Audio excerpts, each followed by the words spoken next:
The latest hot rod out of Nissan's Nismo labs is here with bigger wheels, more stylish paint, and improved output. But is this a case of misplaced Nismo naming, or does this car really deserve its race-inspired badge?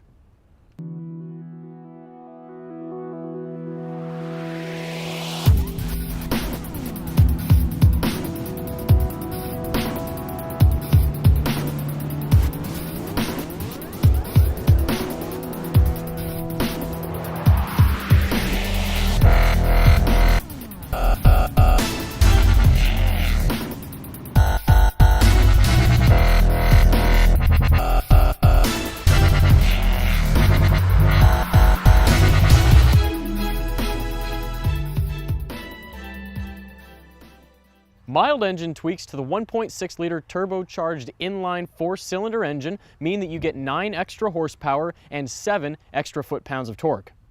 Power is sent to all 4 wheels via Nissan's Xtronic CVT, which comes with a sport mode. Pricing starts just over $26,000 and climbs to $27,250 with navigation.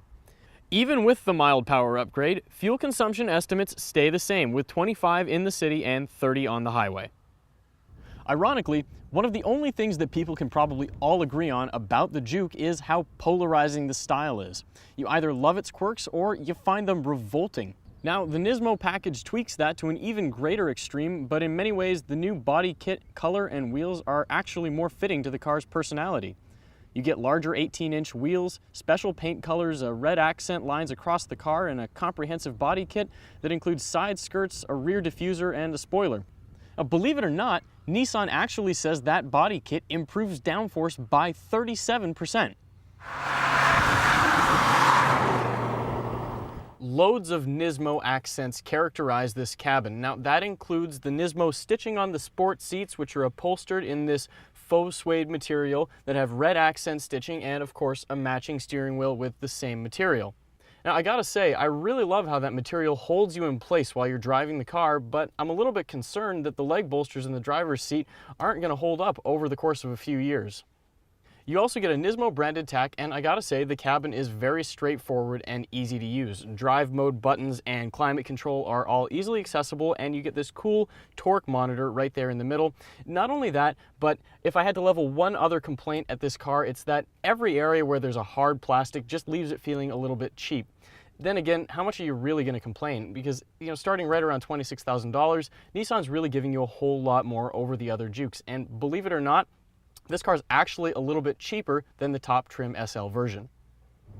Now, like I said before, Nissan claims that the body kit will add 37% more downforce to the car, but realistically, you're never going to experience that because most people aren't going to take a car like this to the track, and even if they do, they're probably not going to get it up to speed enough to really feel any sort of noticeable difference. What you will notice, on the other hand, is the handling characteristics of the car and how improved they are. One of the things that's worth noting is the all-wheel drive torque vectoring system that can distribute up to 50% of the torque to the rear wheels and help the car rotate in corners. Now, that's not unique to the Juke Nismo, and in fact can be had on any all-wheel drive Juke. Still, there are quite a few unique handling characteristics to this car that Nismo did add. Tweaks to the suspension, the steering, and the transmission all help it to be more of a performer, and while they're small touches, they really do go quite a long way.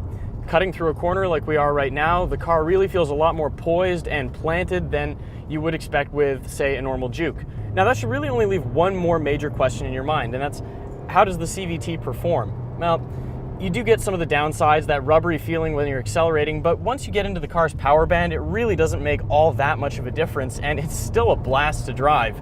Put it into sport mode and it keeps the revs high and the horsepower builds up, and really it does feel quite powerful for such a small car.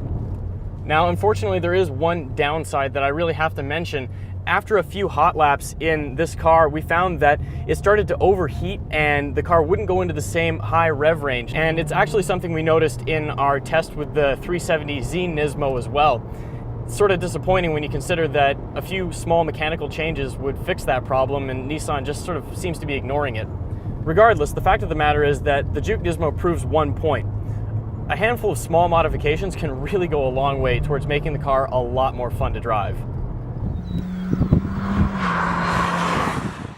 The Juke Nismo boils down to being a big hot hatch, but it's hard not to remember that you can also get the Focus ST, which has much more power and considerably better handling for about the same price. Then again, something like the Focus ST is pretty hardcore, and some people wouldn't want to deal with that on a daily driving basis. And that's where this car comes in. Its crossover ride height, all-wheel drive, and ability to save gas will no doubt appeal to quite a few people. Not only that, but it improves on what's already a very fun driving experience.